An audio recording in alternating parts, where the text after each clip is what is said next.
Pilipino, galing natin ito. Welcome to the 17th Philippine Food Expo. At the heart of this expo are our exhibitors, who have brought their finest products to showcase. We want to give new products the opportunity to gain recognition and establish themselves in the local market, while also strengthening the presence of existing products, whether new or established, to do well, both here and abroad. Pilipino, galing natin ito. Pilipino. Now in its 17th year is more than just an exhibition. It is a national showcase of innovation and collaboration that significantly contributes to the economy. Pilipino, Pilipino, galing natin ito. Pilipino, Pilipino, galing natin ito. Pilipino. It is once again the Filipino Food Month, and the 17th Philippine Food Expo has been a fitting tribute and venue to conserve, promote, and popularize Filipino cuisine as a national culinary heritage.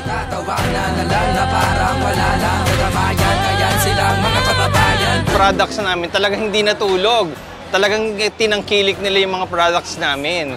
Happy po kami dun sa outcome nung nangyari dito sa ating Food Expo. I would gladly recommend it to entrepreneurs and businessmen. Sobrang daming booth, maraming natuwa, maraming tao. Of course, kami rin natuwa.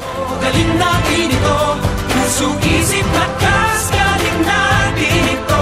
Magandang umaga, Luzon, Visayas at Mindanao! We welcome you to the 17th Philippine Food Expo 2025. At basta sa Philippine Food Expo, mabibida ang galing ng pagkain Pilipino. Pilipino, galing natin ito.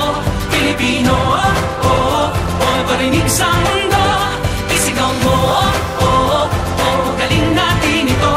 Puso, isip, lakas. Our Filipino cuisine known for its unique blend of flavors, and it has continued to evolve with global influences and international techniques. Indigenous and heritage foods are gaining recognition with a focus on preserving local culinary traditions. Galing natin ito, Pilipino, parinig sa mundo. It was really a good experience for us, especially knowing other suppliers and potential business partners. Na-realize namin nandito pala talaga yung market namin and grabe yung effect. Hindi na kami makaalis ng booth, whereas sa dating expos kami yung nag-iikot. Ngayon hindi kami makaalis sa sobrang dami ng inquiries. We enjoyed it a lot. We have seen a lot of suppliers and everything is so cheap. And it's very good and very nice that we're able to support Filipino entrepreneurs and businessmen as well. Marami ding nakitang bagong product na hindi ganun kakilala sa market, pero competing naman siya dun sa mga product na nasa market. So ayun, masaya po. Feeling happy kasi ang dami pong pagkain. Pilipino, Pilipino, galing natin ito. Pilipino, Pilipino, galing natin ito. Pilipino, Pilipino, galing natin ito. Pilipino, Pilipino, galing natin ito. Pilipino, Pilipino, galing natin ito. Pilipino, Pilipino, galing natin ito.